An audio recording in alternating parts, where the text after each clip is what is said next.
What's going on, guys? It's Jack Gills 1875 here, and today I have a very, very special guest on the channel. I am joined by our brand new goalkeeper all the way from America and the third of our American players, Gabby English. So thank you for joining me today, Gabby.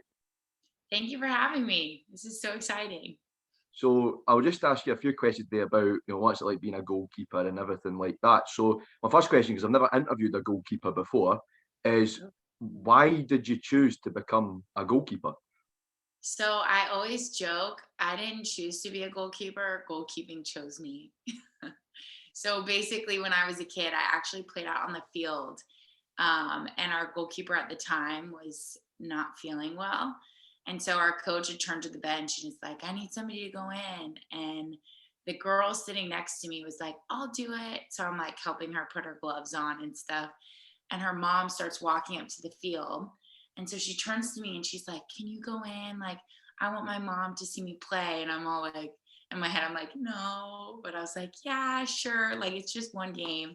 But the coach thought I did well. So he just kept putting me back there. And I was like, this is horrible. Like, I'm like, I was scared to dive. I was scared that the ball was coming at me. And then like one day it all clicked. And then I was like, wait, like, this isn't too bad. Like, this is kind of fun.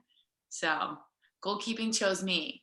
I didn't choose it. I think a lot of other goalkeepers would have a similar story because, a lot of the famous ones have started off like outfield. Like, for example, Manuel Neuer, the famous Germany goalkeeper, he started out as a central midfielder and then ended up being a goalkeeper. So it's funny.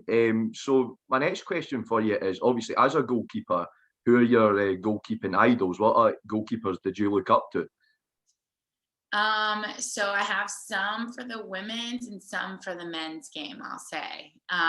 For the women's game, definitely I looked up to Ashlyn Harris growing up. I also looked up to Erin McLeod, who are both Orlando goalkeepers who I was able to work closely with. And they're fantastic people, fantastic goalkeepers who have revolutionized goalkeeping in the women's game. I'm also a big Casper Schmeichel fan, and I really like Alison Becker with Liverpool. So those are two guys that I really enjoy watching as well. There's some good choices there. I mean, I've never really wanted to be a goalkeeper because I think it's quite a difficult position to play. So, but I would say the goalkeepers I look up to is obviously like Matt Macy, and you literally look up to him at the men's teams. He's 6'7". Yes. But yeah, it's interesting that, and also I like Manuel Neuer, the Hertha goalkeeper Alexander Schwuler, the famous East Germany goalkeeper René Mueller. So I've got a few goalkeepers I look up to, even though it's not a position I'd want to play in. Absolutely. But there's a lot of goalkeepers, I think, right now that are really changing the game, which is like really cool to watch firsthand, because kind of like how you said, like, there are a lot of goalkeepers that started skill players. And as you seen the transition of goalkeeping throughout the years, we're now seeing more as like the last line of defense, and teams want us playing with our feet, and they want us to be able to recognize different counter opportunities and, as an outlet to the defenders when we're under pressure. So, I mean, those are great points and great goalkeepers too. So Exactly. So my next question for you is, obviously you spent a spell with Boavista in Portugal. What was it like playing in Portugal? Obviously, for the weather, it must have been okay coming from Florida, although I still think in Portugal you still find that a little bit cold because you're getting 20 odd degrees instead of 30. But what was it like playing in Portugal as an American? So it was actually really awesome. The team really embraced. There's a couple other Americans, but they really embraced the Americans. I think the language barrier was a little bit difficult because I did not know any Portuguese before. I only knew a little bit of Spanish, and Spanish and Portuguese are two different languages, obviously. So, I mean, it was great. The weather was nice. I mean, it was still a little bit chilly for me. And I laughed because when I got here and it was like the summer here, it was like the equivalent to like 60 degrees back home, which is like my winter. And so like my coach was like, yeah, it's going to be a big beach day tomorrow. I'm like, a beach day? It's like 60 degrees. Like, and he's like, yeah, everybody loves that. I'm like, you would find me wrapped up inside. So, but yeah, Portugal was great. The culture there was really great. It was a very eye-opening experience. It was really neat living somewhere different in the world and just being completely immersed in a different place. And, the Portuguese people are great. The girls that I played with are great. So it was a really great experience. What sort of level were Boavista at in the Portuguese league? Were they sort of like mid-table, upper half of the table? How did they sort of get on? Yeah, we probably finished about mid-table. So, I mean, it was a great experience. I wish we did better, but I mean, we worked really hard. So you can't really be too upset.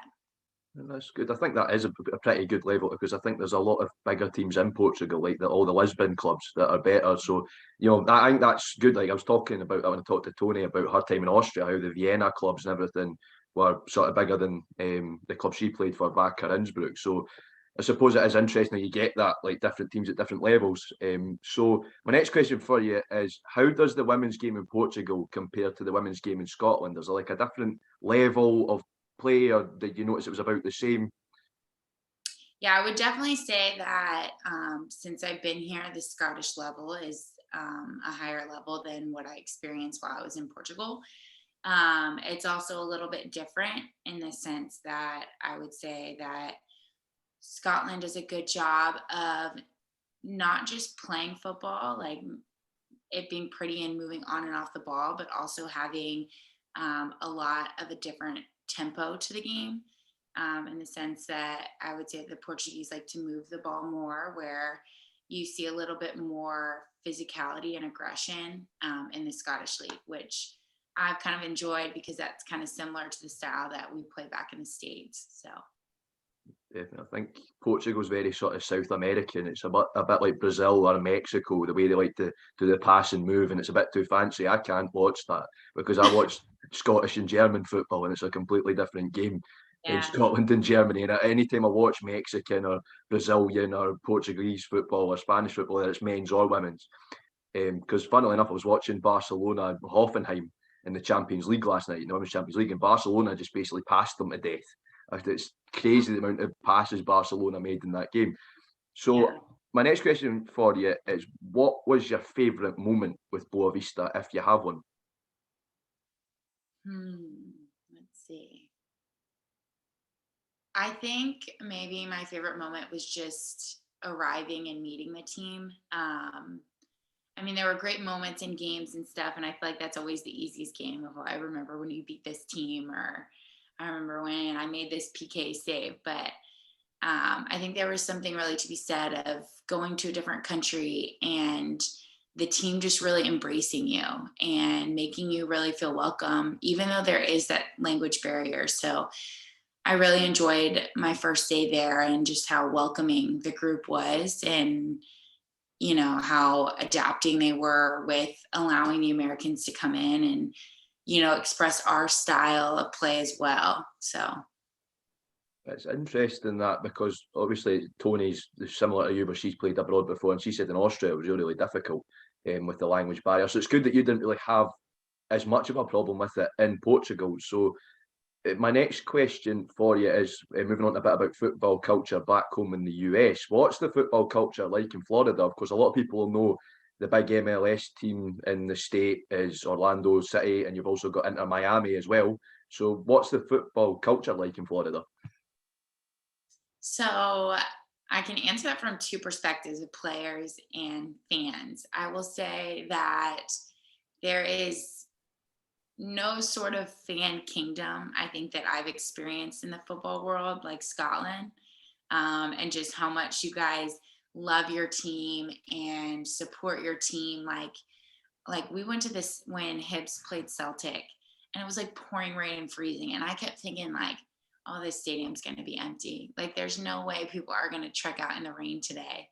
And it was like a sold out stadium, like even with Celtics group. And I'm like, these fans are so dedicated.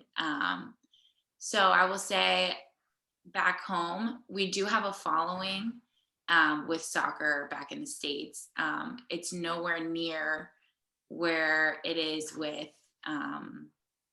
Europe or Britain. So it's a lot different in that sort of sense. We still do have a lot of loyal fans that will come, but the chanting the whole game, the bleeding the colors of the team it's not as common.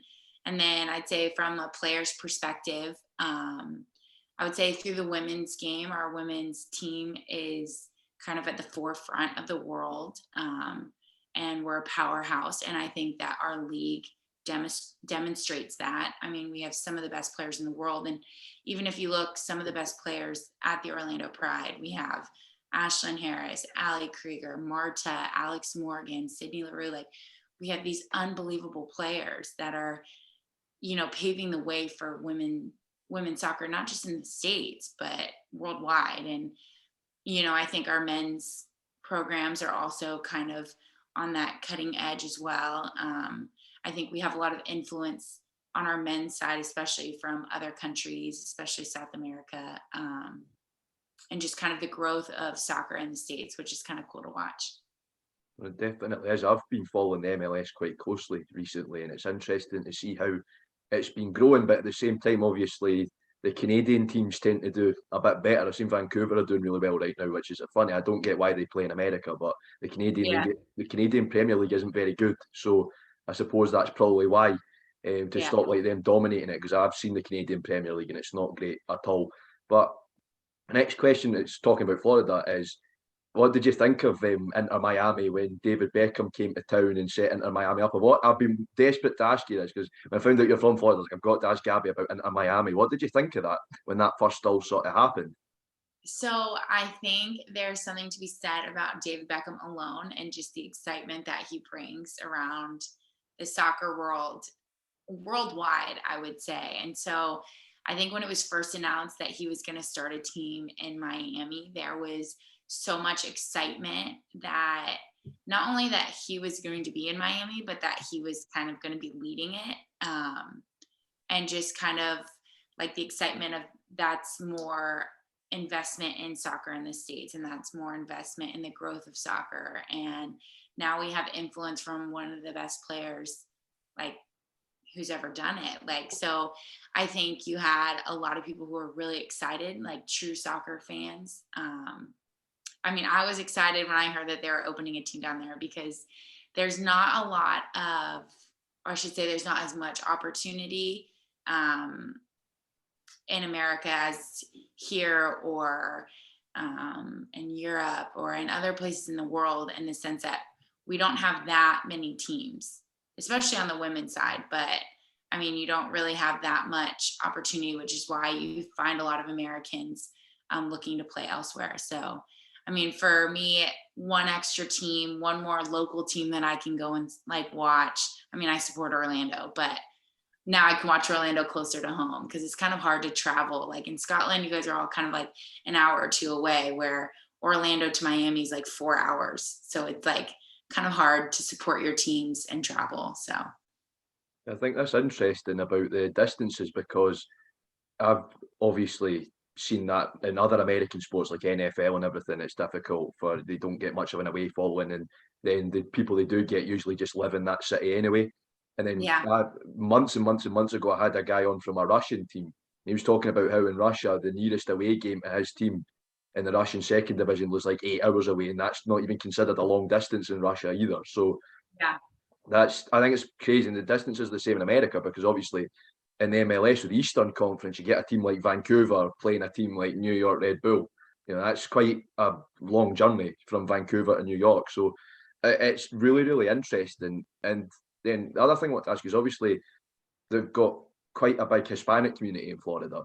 And do they support the local teams, or do you find that like Hispanic people, they more watch the league from their own country? So like, I know a lot of Mexican people. The Liga MX is actually one of the most watched football leagues in America, because it's really, really popular in the Campeonato Brasileiro as well. And I think the Cuban league is quite popular as well. So do you notice that, or do they support the MLS teams as well? so I think that you'll find a lot of people who support soccer in general, support, especially like in Florida, like they're also supporting their teams back home. But that doesn't say they don't also support Orlando in the MLS, or Inter Miami in the MLS. Like, I think it just depends kind of where they live, I think, is kind of how they also support their teams. But I would definitely say that our biggest fan bases would probably be the groups that either came from countries that football or soccer is like so huge back there, like Mexico, for example. Like the culture there, they live, they breathe, they die with their teams. So they've kind of added a lot of influence into our support and our fan base, which has been pretty cool. I think the one that really fascinated me was the Copa Libertadores final. Was the most watched sporting event in the US last year. It's even more viewers than the Super Bowl, which I thought was crazy because I always thought the Super Bowl was like you got millions and millions and millions, and then the Copa Libertadores final actually got more on Fox Sport, which I thought was absolutely crazy. So I think that's good to see as well, that there's people taking an interest, because I think that passion that the South American or Central American people bring to football is so infectious. I think it's brilliant. I love it. I absolutely love it, especially Mexican football. It's crazy.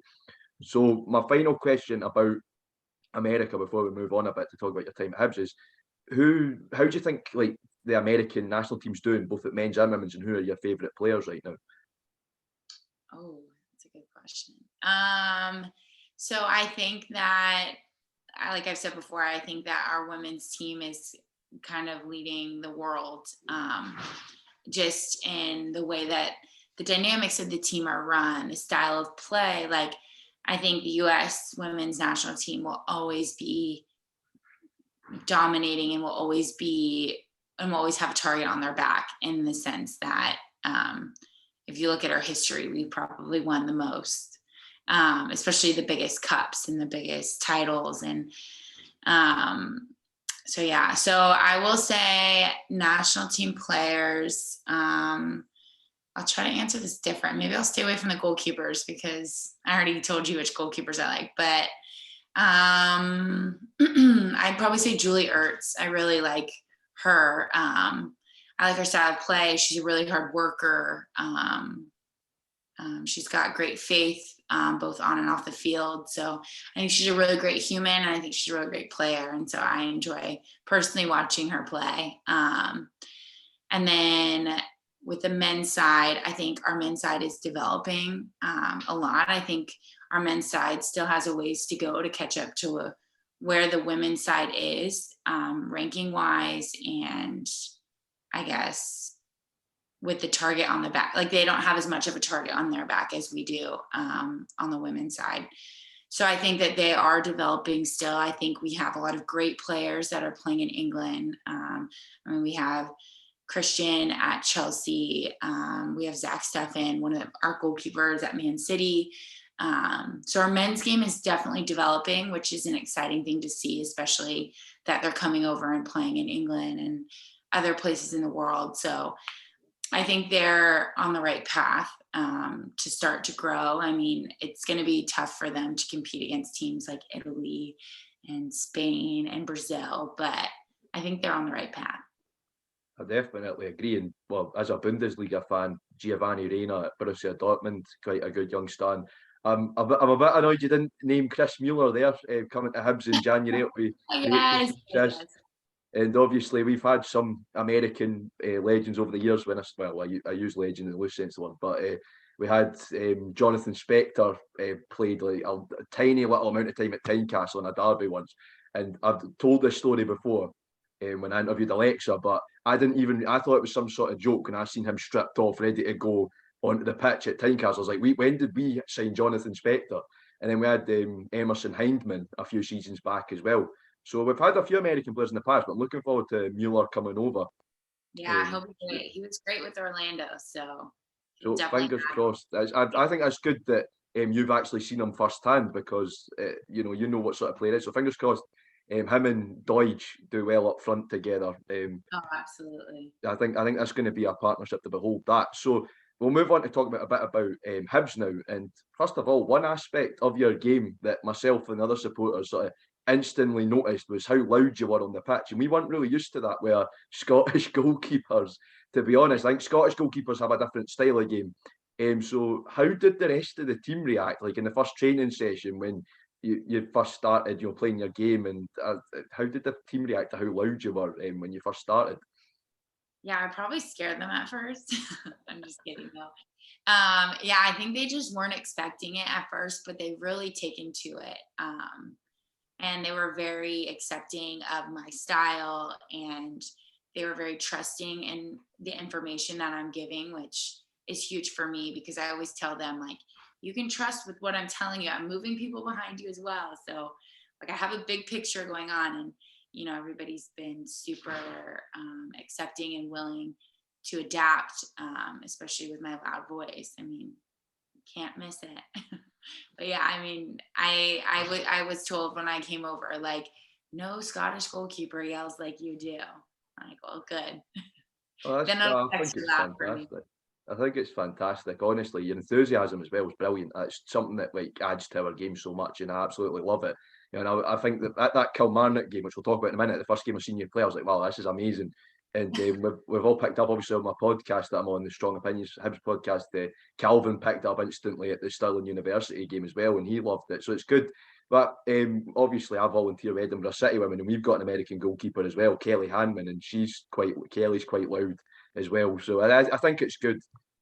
So talking about that Kilmarnock game, obviously in the 4-0 League Cup group stage win over Kilmarnock, you kept a clean sheet, and that was your first competitive game. How did that feel to get your clean sheet in your first competitive game for Hibs? That must have been quite a good feeling.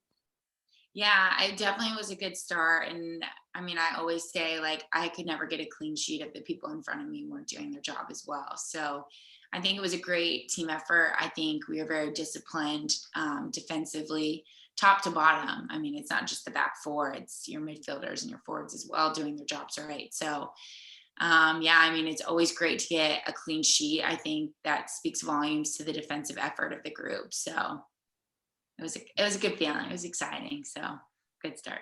Definitely, I think it was a good game. It was a good game that, and just sort of quickly before I move on to my next question, this is sort of when I thought I'd add in when I was getting all this written up is what's it like having two other Americans in the squad? Did you feel that helped you settle in when you found out that you'd be joined by Alexa and Tony as well? Yeah. So they've been absolutely great. I've really enjoyed the two of them. It's kind of like a taste of home away from home. Even though we live nowhere near each other in the country, I think there's something to say about hearing the accent or, um, just going through an experience with somebody who's kind of like on the same path and the same journey of being so far away. So it's been a really great experience, and having them by my side going through it. I mean, they're loud on the field as well, so I'm not the only one screaming. But yeah, it's been great. I've really enjoyed them. They've made this transition easier for me, and hopefully I've done the same for them. So That's good. That's good. And one thing Tony asked me to ask you about is this is something that Tony brought up after our interview is you're apparently very scared of spiders, but you're not afraid of alligators. This is something that Tony was told me to bring up that you don't like spiders, but you're completely fine with alligators. Is that something to yeah, do with coming from Florida, where alligators are just like everywhere? My mum went to Florida and she's like, yeah, the alligators just sit on the side of the road. maybe it's because it's a norm for me, but no, I feel like spiders are small and you don't know when they're coming. There's also a lot of poisonous spiders that can bite you with one bite. So yeah, they kind of freak me out. But I feel like with alligators, like, I mean, coming from Florida, I know they're not aggressive unless you provoke them. So, and also they're big. So I know where they are. I know where they're coming. I just don't like the fact if I walk into a room and there's a huge spider like in the corner of the wall, I'm like, what is that? But I got good roommates that'll help me out. So Oh, that's it's good. so That's funny you good. should No, say that. like I said, Tony asked me to ask you about that, so I got that one out the way. So there, Tony, you got your mention as well. So my next question for you is, what's been your favourite moment in a Hibs shirt so far? Ooh. Hmm.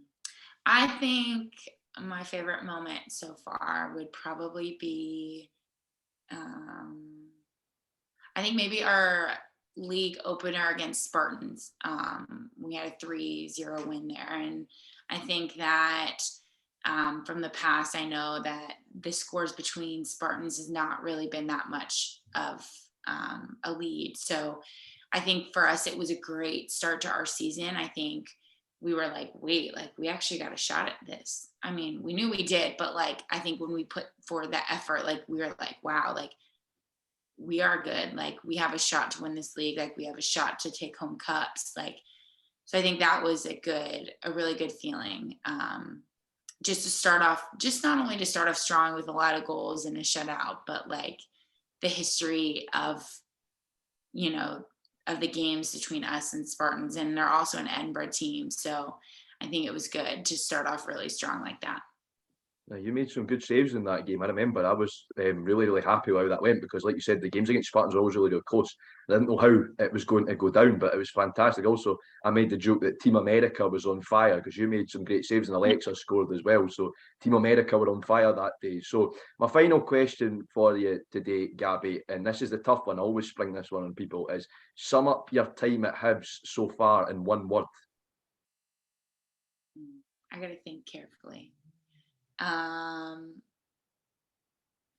can't use something like lame, like amazing or like fun.